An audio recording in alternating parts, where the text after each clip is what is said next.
¿Qué es la epigenética? Imaginando que tenemos a un clon idéntico, el cual es separado de nosotros al nacer, donde ambos creceremos bajo distintas condiciones, cambiando factores como la alimentación, el estilo de vida, la educación, la actividad física, entre otros factores. Si 50 años después nos reunimos con nuestro clon, seremos muy distintos en varios aspectos, tanto físicos, mentales y de salud. Ahora, si se analizara nuestro ADN, este sería el mismo. Sin embargo, la epigenética jugará un rol donde decidirá qué genes serán expresados o silenciados. Estos cambios perdurarán durante toda nuestra vida y pueden ser pasados a las siguientes generaciones. Nuestro epigenoma puede cambiar durante nuestra vida en base a distintos factores ambientales, como lo que comemos, lo que hacemos, incluso por nuestros periodos de estrés. Los procesos mediante los cuales se regula la epigenética son la metilación del ADN, donde la adición de un grupo metilo a un residuo de citosina puede señalar qué genes deben encenderse o apagarse en momentos específicos del desarrollo. Las modificaciones en las histonas hacen que el ADN se encuentre enrollado más firmemente y lo hace inaccesible para su transcripción. La formación de asas de cromatina hace más fácil la transcripción, acercando genes reguladores a aquellos que deben ser activados. Y la propia estructura de la cromatina puede hacer que sea más fácil la transcripción, ya sea eucromatina o heterocromatina. Un caso muy estudiado es el de Norrbotten, en Suiza, el estado más frío del país, estando justamente en el Círculo Ártico. En los 1800 vivía una pequeña población que vivía únicamente de la agricultura, estando isoladas del resto de Suiza. Una mala temporada significaba hambruna y posiblemente la muerte de algunos de sus habitantes. A veces tenían malas temporadas y otras veces muy buenas, donde incluso había comida de sobra. En el estudio, una especialista se encargó de estudiar a las personas que crecían en las temporadas de hambruna contra las personas que crecían en las temporadas buenas. Ahora les voy a hablar de los genes influenciados por el ambiente. Eso significa que la expresión de algunos genotipos dependerá de la presencia de un ambiente en específico. Un ejemplo sería la mosca de la fruta o Drosophila melanogaster. Esta es homocigota para la mutación vestigial y va a desarrollar alas reducidas cuando hay una temperatura por debajo de 29 grados centígrados. Sin embargo, el mismo genotipo desarrollará alas mucho más largas cuando ésta se va a elevar a 31 grados centígrados, como se muestra en la figura 1.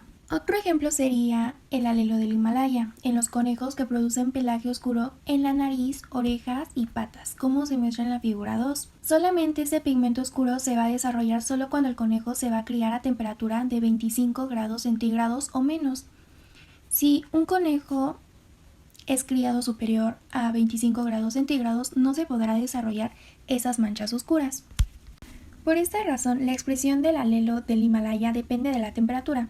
Una enzima necesaria para la producción del pigmento oscuro se va a inactivar a temperaturas elevadas. Este pigmento solo estará limitado en las partes ya mencionadas anteriormente, que va a ser el hocico, las patas y las orejas, ya que la temperatura corporal central del animal suele ser superior a 25 grados centígrados y la enzima solo es funcional en las extremidades frías. Este alelo es un ejemplo de alelo sensible a la temperatura, que va a ser un alelo cuyo producto es funcional solo en determinadas temperaturas. Finalmente, una enfermedad genética, la fenilcetonuria, se debe a un alelo ortosómico recesivo.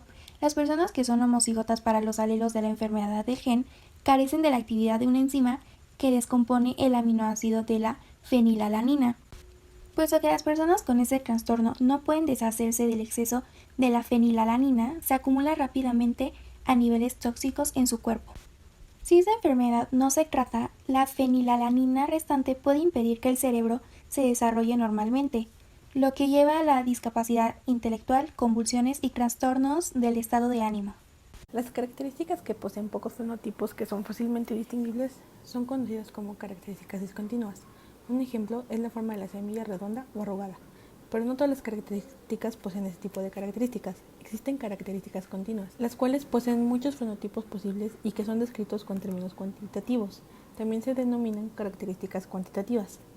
Un ejemplo de esta característica es la altura. Estas características, además de mostrar un gran número de fenotipos posibles, son codificadas con factores genéticos.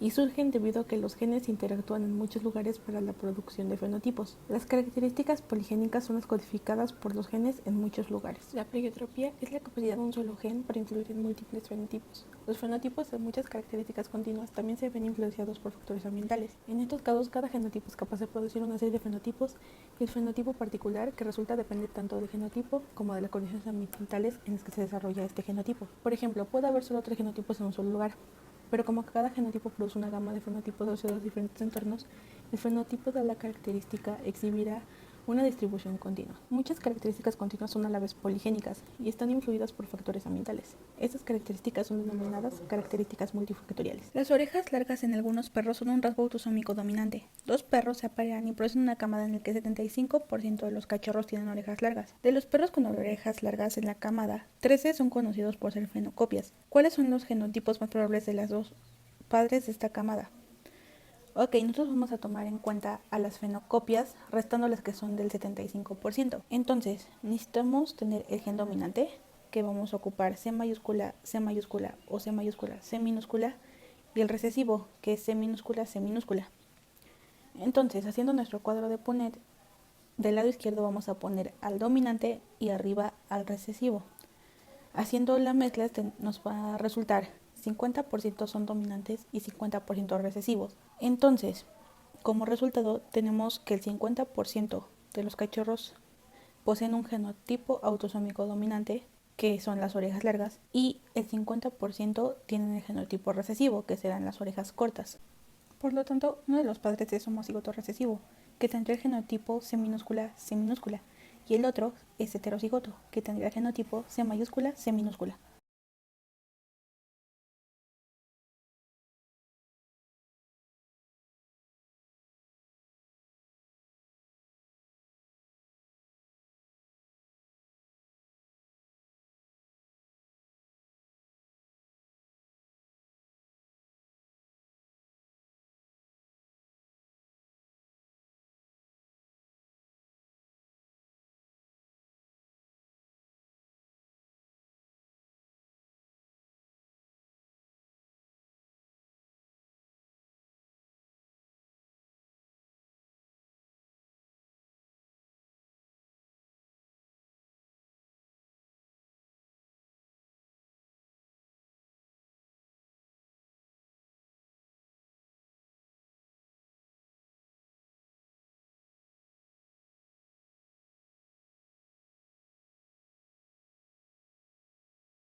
Recesivo, que serán las orejas cortas. Por lo tanto, uno de los padres es homocigoto recesivo, que tendría el genotipo C minúscula, C minúscula, y el otro es heterocigoto, que tendría el genotipo C mayúscula, C minúscula.